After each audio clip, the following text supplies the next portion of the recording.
ध्रुव महाराज किस तरीके से अपने आचरण के द्वारा हम सभी को शिक्षा दे रहे हैं कि यदि हम भगवान की भक्ति करना चाहते हैं तो हमारी कोई भौतिक कामना नहीं होनी चाहिए। लेकिन हम सभी इस भौतिक संसार में जो माया के पाश में हमें बांधा हुआ है, हम भूल कर बैठते हैं और भक्ति करते करते उन चीज़ों की डिमांड कर बैठते हैं जिनसे कि हमें भगवत धाम जाने में रुकावट पैदा। हम उन वस्तुओं के प्रति आकर्षित हो रहे हैं जो वस्तुएं निर्जीव हैं, नाशवान हैं। उसी का पश्चाताप हम महाराज कर रहे हैं कि भगवान मेरे समक्ष आए थे, लेकिन माया के पाश ने मुझे इस तरह से जकड़ रखा था कि मैं भगवान से वो मांग लिया जिसको मांगने का जो निर्जीव है, जो ख़त्म होने वाली वस्तु है, मैंने भगवान की भक्ति या भगवान को दी। तो यहाँ पर हम सभी को इस टॉपिक से शिक्षा ले लेनी चाहिए कि हमें भगवान की भक्ति निष्काम करनी है और हमारे जीवन, मनुष्य जीवन का एकमात्र उद्देश्य जो है ये जानना कि मैं कौन हूँ और भगवान कौन है। लेकिन हम ये जानते हुए भी कि हमारे जीवन का उद्देश्य ये जानना है कि भगवान कौन है, हम भूल जाते हैं, बार बार भूल जाते हैं और बार बार भूलने के बाद में वापस से पुनः उन्हीं वस्तुओं के पीछे भागते हैं जो नाशवान हैं, उन्हीं वस्तुओं के पीछे भागते हैं जो हमें दुख देंगी, या उन्हीं वस्तुओं के पीछे भागते ना मित्र काम आता ना परिवार काम आता है काम। सबसे प्यारा बच्चा क्या करता है? पति शमशान तक ले जाएगा कि नहीं ले जाएगा? पत्नी घर की दहलीज तक ही जाती है और सबसे प्यारा बेटा हमारी चिता में आग लगा देगा। उसके आगे हमारी आगे की जर्नी हमारी कौन लेता है? उसके आगे की जर्नी भगवान लेते हैं, जो हमारे साथ था, है और रहने वाला है।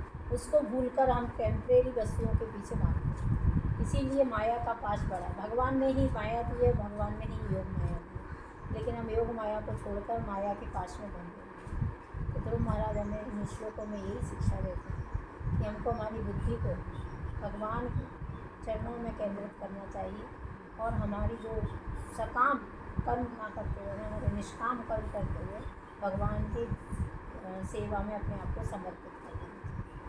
तो अभी प्रश्न ये उठ सकता है कि हम लोग गृहस्थ लोग हैं, परिवार है हमारा, हम क्या करें? माता जी, जिस तरीके से कमल रहता है दलदल में, हमको परिवार के साथ रहना है, अपने उत्तरदायित्व पूरे निभाने हैं, लेकिन उन उत्तरदायित्व को निभाते हुए हमें क्या करना है? अटैच नहीं होना, डिटैच बन के रहना। करना सब कुछ है, परिवार है हमारा, परिवार के लिए करना कुछ है, लेकिन अटैचमेंट किससे रखना है? श्री हरि से रखना है। लेकिन श्री हरि से अटैचमेंट नहीं हो पाता। हमारे जीवन में ज़रा सा भी कष्ट आता है, हम अपने परिवार को बोलते हैं, रोते हैं, चीखते हैं, चिल्लाते हैं, क्या हो? भगवान के पास कब जाते हैं? भगवान के पास अंत में जाते हैं, जब देख लेते हैं कि हम सब तरफ से असहाय हो गए और हमारा कोई कुछ नहीं कर सकता, तब बोलते हैं हे भगवान तेरी जो इच्छा। यदि यही शरणागति हमारी पहले भगवान के प्रति हो जाए तो भगवान हमको सब कुछ दे देंगे। लेकिन भगवान भी इतने कृपालु हैं, दीनानाथ हैं, दीन बंधु हैं, जगत पते हैं कि हम लोग इतना लेट होने के बाद में भी भगवान के पास जाते हैं, फिर भी भगवान नकारा नहीं दिखाते। नहीं बोलते जा तू तेरे परिवार के पास जा, बाद में मेरे पास आया, रुक थोड़ा सा।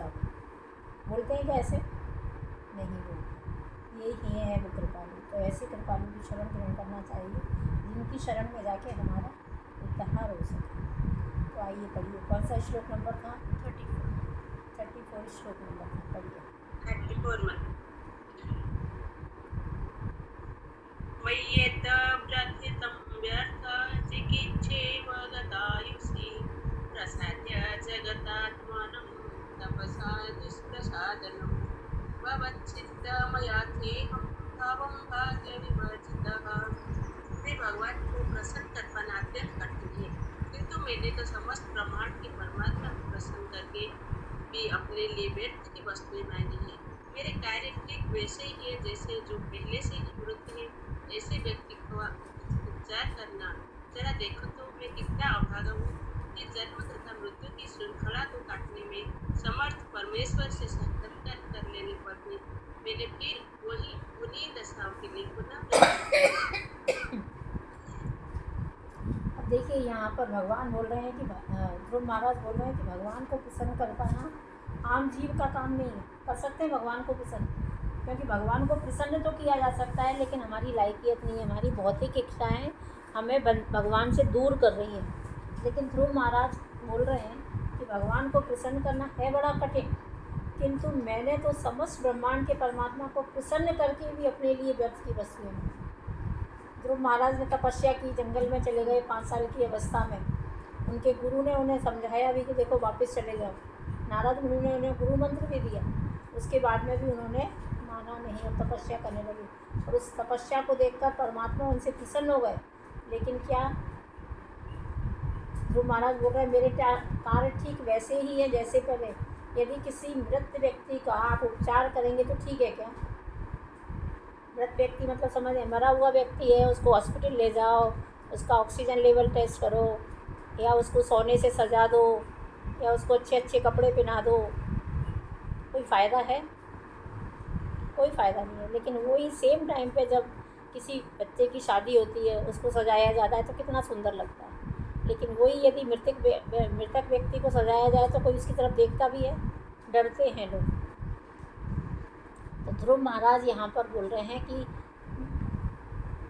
मेरे कार्य ठीक वैसे ही हैं जैसे किसी मृत व्यक्ति का उपचार करना। जरा देखो तो मैं कितना अभागा हूँ।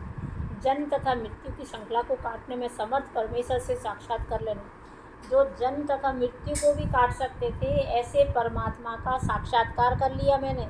वो मेरे समक्ष आ गए, उसके बावजूद भी मैंने क्या किया? उन्हीं दशाओं के लिए पुनः प्रार्थना की। उन्हीं दशाओं के लिए मतलब क्या? भौतिक इच्छाओं के लिए मैंने प्रार्थना कर डाली, लेकिन उनको नहीं माना। कभी कभी ऐसा होता है कि भगवान की प्रेमा भक्ति में अनुरक्त रहने वाला भक्त अपनी सेवा के बदले में कुछ भौतिक लाभ की कामना करता है। ये हम सभी का अनुभव है। जब हम मंदिर में जाते हैं, कुछ सेवा करते हैं, तो सबसे पहले हम मांगते हैं, है ना? मेरे बच्ची की तबीयत ठीक हो जाए, मेरी माँ बीमार है वो ठीक हो जाए, मेरे पति को नौकरी नहीं है नौकरी मिल जाए। इस तरह की कामना रहती है कि नहीं रहती हमारी? सबसे पहले भगवान को नहीं बोलते कि भगवान आप ही आ जाओ हमारे पास, आप ही हमारे हो जाओ। तो हम सेवा के बदले में कुछ भौतिक लाभ की कामना करते हैं। यही भक्ति करने की सही विधि नहीं है। लेकिन ये भक्ति करने की सही विधि नहीं है। भक्ति करने की सही विधि है कि हमें परमात्मा से सिर्फ और सिर्फ उनको प्रसन्न करने की याचना करना चाहिए। तुम मेरे हो जाओ प्रभु, ये प्रार्थना करनी चाहिए। लेकिन आप देख लो 99% लोग भगवान के मंदिर में जाते ज़रूर हैं, लेकिन मांगते क्या है? सुख ऐश्वर्य मांगते हैं, भगवान को नहीं मांगते। तो निसंदेह अविद्या के कारण भक्त कभी कभी ऐसा कर बैठता है, किंतु ध्रुव महाराज को अपने इस आचरण पर पछतावा हो रहा है। अभी मांग तो लिया ध्रुव महाराज ने, जब भगवान के समक्ष आए, भगवान उनके समक्ष आए तो, लेकिन फिर उनको पछतावा हो रहा है कि क्या मैं पागल इंसान था।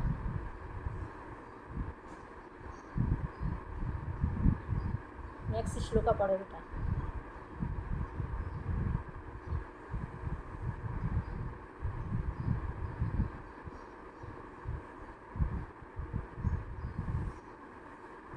नीता स्वराज्यं यचितो होड्या तमानं विश्वेक्षितवतः निष्फला दक्षिणपुण्येऽधिकारनिवारणः। अपने मेरी मूर्खता और पुण्य कर्म की न्यूनता के कारण ही मैंने भौतिक नाम, यश तथा संपन्नता चाहिए। यद्यपि श्री भगवान ने मुझे अपनी निजी सेवा का अवसर प्रदान किया था, मेरी स्थिति तो उस निर्धन व्यक्ति सी है जिस बेचारे ने महान सम्राट के प्रसन्न होने पर मुँह मांगी वस्तु मांगने हेतु कहे जाने पर भी अज्ञात वस्तु चावल की कुछ दाने ही मांगी। अब पूरी तरह अपनी मूर्खता और पुण्य कर्मों की न्यूनता, यहाँ पे ध्रुव महाराज पश्चाताप कर रहे हैं कि मेरी पूरी मूर्खता थी और मैंने जो भी पुण्य कर्म किए थे उनकी न्यूनता थी, मतलब कमी थी। मैंने भौतिक नाम, यश तथा संपन्नता चाहिए, यद्यपि भगवान ने मुझे अपनी सेवा निजी प्रदान कर दी थी। भगवान ने उनको अपनी सेवा दे दी थी, उसके बाद में भी वे भौतिक नाम तथा यश तथा संपन्नता के पीछे भागता है। भगवान ने मुझे अपनी निजी सेवा प्रदान की थी। मेरी स्थिति उस निर्धन व्यक्ति की सी है जिस बेचारे ने महान सम्राट के प्रसन्न होने पर मुँह मांगी वस्तु मांगने के लिए कहे जाने पर अज्ञानवश चावल के कुछ पने ही मांगे थे, है ना। ये स्टोरी हम सबको पता है। जब कोई व्यक्ति भगवान के समक्ष गया तो उससे पूछा क्या चाहिए, मांग ले। तो महान सम्राट जब प्रसन्न हो गया और उसने प्रसन्न होकर पूछा क्या चाहिए, तो गरीब को क्या चाहिए भैया, बोला चावल मिल जाए उतना काफ़ी। जबकि वो महान सम्राट के सामने गया, चावल क्या, उसको अशर्फिया मांग लेता, कुछ भी मांग लेता तो इतना मिल जाता तो ज़िंदगी भर चावल खाता रहता। लेकिन उसकी डिमांड कितनी सी रही, छोटी सी रही कि मुझे चावल दे, है ना। बच्चे को यदि पूछा जाए कि आपको क्या चाहिए तो बच्चा बोलेगा चॉकलेट चाहिए। उसको बोलोगे चलो आपको ये राज दे दे, बच्चा खुश रहेगा उस राज्य से। तो हम लोग भी ऐसे ही हैं कि भगवान हमें दे रहे हैं अपने आप को, लेकिन हमको भगवान नहीं चाहिए। हमको क्या चाहिए, भौतिक ऐश्वर्य चाहिए, भौतिक लाभ चाहिए, भौतिक इच्छाएँ है वो चाहिए। इस श्लोक में स्वराज्यम शब्द, जिसका अर्थ पूर्ण स्वतंत्रता होता है, अत्यंत महत्वपूर्ण है। बद्ध जीव जान ही नहीं पाता कि पूर्ण स्वतंत्रता क्या है। पूर्ण स्वतंत्रता का अर्थ है अपनी स्वाभाविक स्थिति परमेश्वर के अंश जीवात्मा का वास्तविक स्वाधीनता यही है कि वह सदैव परमेश्वर पर आश्रित रहे। अभी हम लोगों ने गणतंत्र दिवस मनाया, 15 अगस्त मनाया है कि नहीं मनाया, स्वतंत्रता दिवस। लेकिन स्वतंत्र हैं क्या, हमको स्वतंत्र होना है। तो ये स्वतंत्रता का बद्ध जीव जान ही नहीं पाता कि पूर्ण स्वतंत्रता क्या है। पूर्ण स्वतंत्रता का अपनी स्वाभाविक स्थिति जानना। हमारी स्वाभाविक जीवेरे स्वरूप होए नित्य कृष्णदास। हमारा स्वभाव ऐसा होना चाहिए कि हम हमेशा कृष्ण की सेवा करें। लेकिन कृष्ण की सेवा नहीं होती हमसे, बाकी के परिवार की सेवा हो जाती है, संसार की सेवा हो जाती है, समाज की सेवा हो जाती है, शरीर की सेवा हो जाती है।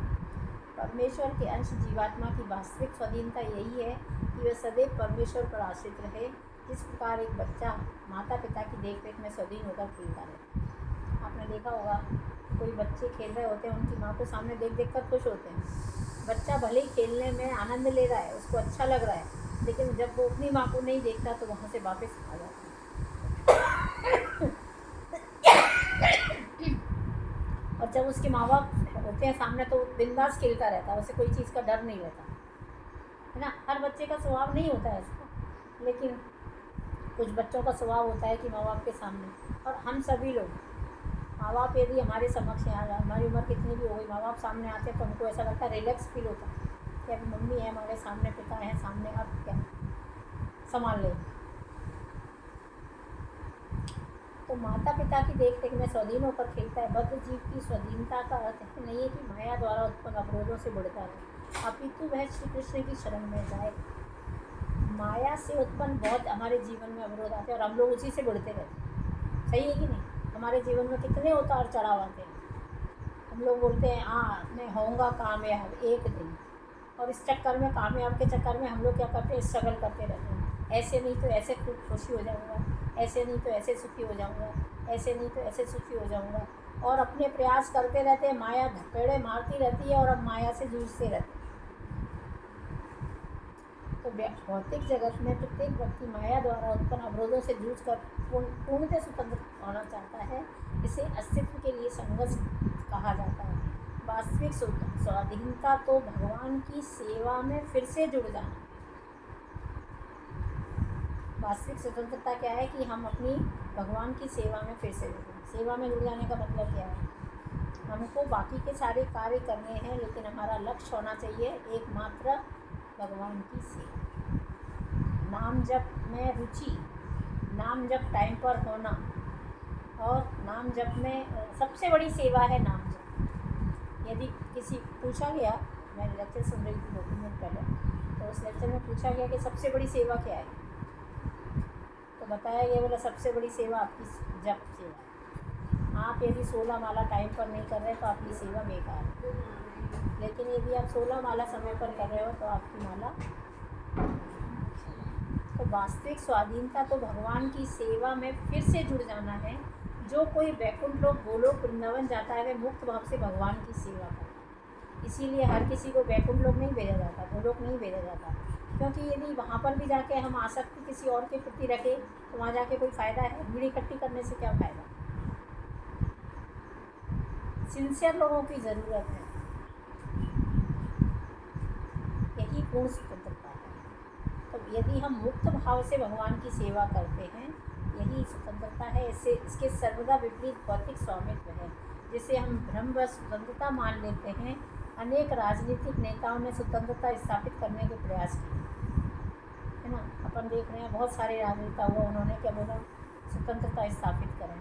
लेकिन तथाकथित स्वतंत्रता से मनुष्यों की परतंत्रता ही बढ़ी है, बल्कि हम उतने ज़्यादा और डिपेंड हुए हैं लोगों के ऊपर। जीवात्मा कभी भी भौतिक जगत में स्वतंत्र रहने का प्रयास करके प्रसन्नता का अनुभव नहीं कर सकते। हम लोग जितना स्वतंत्र रहना चाहते हैं उतना हम बन जाते हैं। पति और पत्नी का संबंध ऐसा है कि जब तक पत्नी पति के संरक्षण में रहती है ना, वो सेफ रहती है। लेकिन आजकल हम स्वतंत्र देश के स्वतंत्र नागरिक हैं ना, तो आजकल की पत्नियां स्वतंत्रता चाहती हैं, और जैसे ही वो स्वतंत्र रहती हैं तो वो कई प्रॉब्लम में फंसती जाती है। ये आप लोगों ने सभी ने देखा है, ये जगत का अनुभव है। जब स्त्री के पास पुरुष होता है तो बाहर वाले भी उससे थोड़ा सा डर, नहीं तो सब लोग उसका मिसयूज़ करना चाहते हैं। क्यों? क्योंकि स्त्री स्वतंत्र रहना चाहती है, तो स्वतंत्रता का परिणाम भी गलत होता है। अतः मनुष्य को भगवान के चरण कमलों में आत्मसमर्पण करके चिरंतन सेवा करनी होती है। अतः मनुष्य को क्या करना चाहिए? भगवान के चरणों में समर्पित हो जाओ और सेवा करते रहो। हरे कृष्णा कृष्णा कृष्णा हरे हरे, हरे राम राम राम। इसका मतलब ये नहीं कि 16 माला हो गई तो माला को पिटी पर टांग दिया जाए और बोला जाए बस अभी 16 माला हो गई, अब पूरा दिन शांति।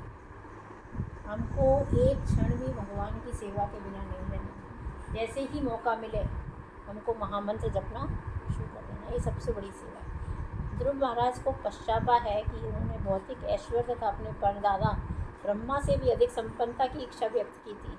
भगवान से उनकी यह याचना वैसी ही थी जैसे किसी महान सम्राट से किसी निर्धन व्यक्ति द्वारा चावल के टूटे कणों की मांग।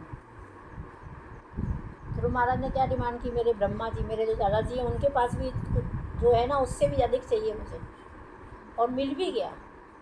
तो ये एग्जाम्पल के बारे में बताया जा रहा है कि सम्राट के पास जाके हमने क्या मांगा? भैया चावल की कनी दे दे, हमारा जीवन यापन होता रहे। निष्कर्ष यह निकला कि जो कोई भी भगवान की प्रेमा भक्ति में संलग्न है उसे भगवान से भौतिक संपन्नता की याचना नहीं करनी चाहिए। भगवान यदि प्रसन्न होते हैं तो भौतिक संपन्नता अपने आप दे देते हैं, और भौतिक संपन्नता मिल भी गई, यदि हम भगवान की भक्ति नहीं कर रहे तो कितना भी ऐश्वर्य, कितना भी धन, वो व्यर्थ है। क्यों? आदमी के पास धन होता है, वो उसका मिसयूज़ करता है कि नहीं करता? होटलों में जाएगा, पार्टियां मनाएगा, डांस करेगा, तो ये सब क्या है? मिसयूज़ है कि नहीं पैसे का? तो भगवान भौतिक संपन्नता की याचना नहीं करनी चाहिए। भौतिक संपन्नता प्रदान करना बहिरंगा शक्ति के कड़े विधि विधानों पर निर्भर करता है। शुद्ध भक्तों भगवान की सेवा करने का अवसर प्रदान करने की याचना करते हैं। तो शुद्ध भक्त होते हैं, केवल एक ही याचना करते हैं कि हे प्रभु मुझे शुद्ध भक्ति दो, ताकि मैं आपके धाम आ सकूँ, आपके पास आ सकूँ, आपकी सेवा कर सकूँ, आपसे प्रेम उत्पन्न कर सकूँ, आप मेरे प्रति रिझा सको, मैं आपको कैसे प्रसन्न कर पाऊँ। यही हमारी असली स्वतंत्रता है। यदि हम कुछ और चाहते हैं तो हमारे दुर्भाग्य का सूचक है, और यदि इस स्वतंत्रता के अलावा यदि हम कुछ और चाहते हैं तो ये हमारा दुर्भाग्य है, क्योंकि मनुष्य जीवन बड़ा दुर्लभ है। ये 84 लाख जन्मों के बाद मिला है। इसको खाकर सोकर बच्चे पैदा कर नहीं बिताना है, इसको भगवान का भजन करते हुए व्यतीत करना है, ताकि हम इसी जन्म को क्रॉस करके भगवान के धाम की प्राप्ति कर सकें, या किसी भक्त के घर में पैदा होकर वापस से जो बची हुई भक्ति है वो पूरी कर सकें। ये कब होगा? जब भौतिक इच्छाएँ नहीं होंगी। भौतिक इच्छाएँ होंगी तो क्या होगा? हम बंधन में बन जाएंगी। और भगवान को बहुत ईजी है ये भौतिक संपन्नता देना। भक्ति जल्दी से नहीं मिलती है, लेकिन भौतिक संपन्नता मिल जाएगी। आप गाड़ी मांगोगे, बंगला मांगोगे, भगवान दे देंगे। पति मांगोगे, पत्नी मांगोगे, बच्चे मांगोगे, मिल जाएंगे। लेकिन ऐश्वर्य नहीं मिलेगा, संपन्नता नहीं मिलेगी। वो भगवान के शरण में जो आनंद है वो नहीं मिलेगा। तो क्या चाहिए? धन चाहिए, दौलत चाहिए, या भगवान के चरण चाहिए? हमें भगवान के चरणों की शरणागति की कामना करना चाहिए, वही ही असली धन है हमारा। हरे कृष्ण। श्रीमद् भागवतम महापुराण की जय। श्री प्रभुपाद की जय। किसी का कोई प्रश्न?